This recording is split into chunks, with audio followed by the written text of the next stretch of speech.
Daily. Taste the Daily.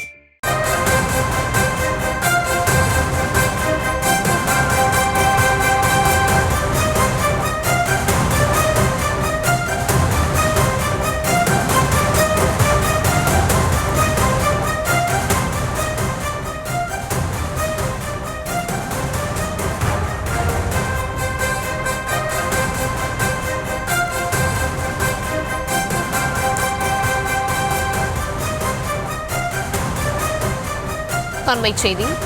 Madurai விமான நிலையத்தில் செய்தியாளர்களிடம் தாவேக தலைவர் விஜயின் பவுன்சர்கள் அத்துமீறி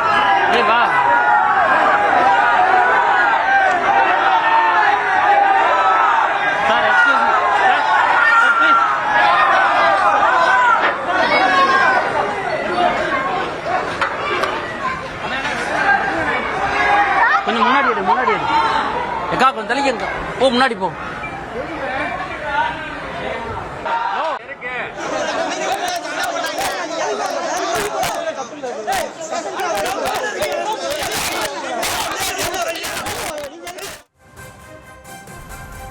கொடைக்கானலில் நடந்த ஜனநாயகன் படப்பிடிப்பு நிறைவடைந்த நிலையில் நடிகரும் தாவேக தலைவருமான விஜய் சென்னை புறப்பட்டார். இந்த நிலையில் மதுரை விமான நிலையத்தில் செய்தியாளர்களிடம் தாவேக தலைவர் விஜயின் பவுன்சர்கள் அத்துமீறியிருக்கிறார்கள்.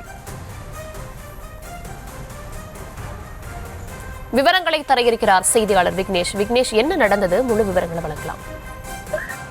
நிச்சயமாக, அதாவது கொடைக்கானலில் நடைபெற்று வரும் ஜனநாயக படப்பிடிப்பை முடித்துவிட்டு இன்று சென்னை செல்வதற்காக மதுரை வருகை தந்த நடிகர் விஜயை நம்ம செய்தியாளர்கள் மற்றும் ஒளிப்பதிவாளர்கள் செய்தி சேகரித்துக் கொண்டிருந்த பொழுது விஜய்க்கு காருக்கு முன்னால் வந்து விஐபி கேட் வழியாக விஜய் செல்ல இருந்த நிலையில் அந்த பாதையை அடைத்து பவுன்சர்கள் மறைத்திருந்ததால் ஒளிப்பதிவாளர்கள் உள்ளே சென்று செய்தி சேகரிக்க முடியாத சூழல் ஏற்பட்டுள்ளது.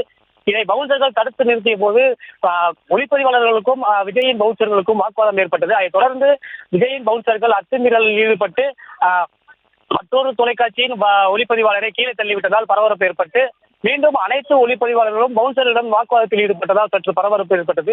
கொடைக்கானலில் நடைபெற்று முடிந்த ஜனநாயக படப்பிடிப்பு முடித்துவிட்டு இன்று மதுரை செல்வதற்காக வந்த நடிகர் விஜயை ரசிகர்கள் மற்றும் தொண்டர்கள் யாரும் இல்லாத நிலையில் செய்தியாளர்களை ஒளிப்பதிவாளர்கள் மற்றும் செய்தியாளர்கள் செய்தி சேகரிக்க முடியாமல் பவுன்சர்கள் அராஜகத்தில் ஈடுபட்டது குறிப்பிடத்தக்கது.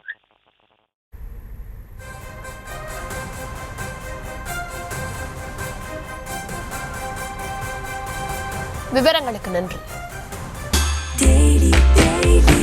Taste the Daily. Taste the Daily.